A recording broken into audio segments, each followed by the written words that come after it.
Je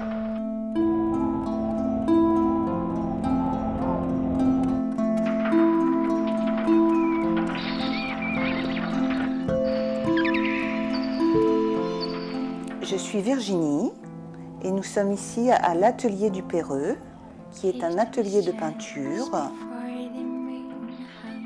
Chaque semaine, j'accueille des personnes de toutes générations, petits et grands, se retrouvent ainsi ensemble et s'expriment en peignant. Quand il y a du soleil, j'aime bien peindre le soleil. Quand il y a l'orage, j'aime bien peindre l'orage. Quand il y a la pluie et l'orage, j'aime bien peindre la pluie et l'orage. J'aime faire les princesses en peinture. Une large gamme de couleurs sur une table palette au centre de l'espace est à la disposition de chacun.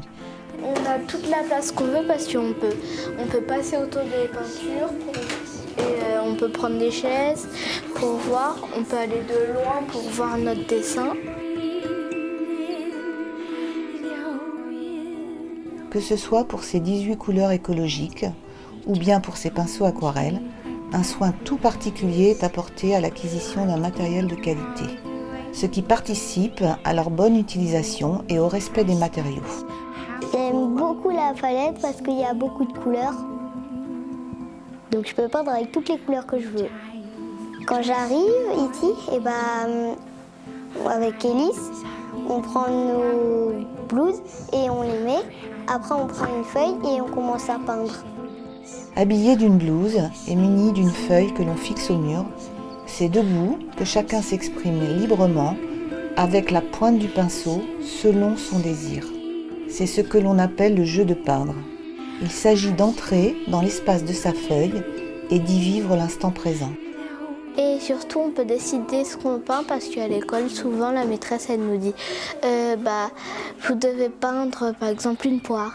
On peut faire toujours des choses différentes si on a envie.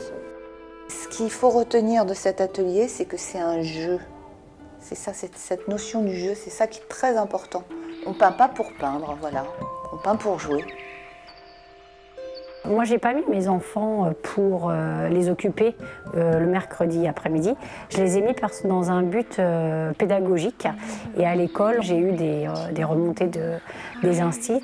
Dans la mesure où ils ont un endroit pour s'exprimer et de faire leur imaginaire est libre, du coup, ils sont beaucoup plus concentrés à l'école. Et ça, c'est vraiment précieux. J'accompagne avec bienveillance l'enfant et l'adulte à s'exprimer sur ce chemin créatif.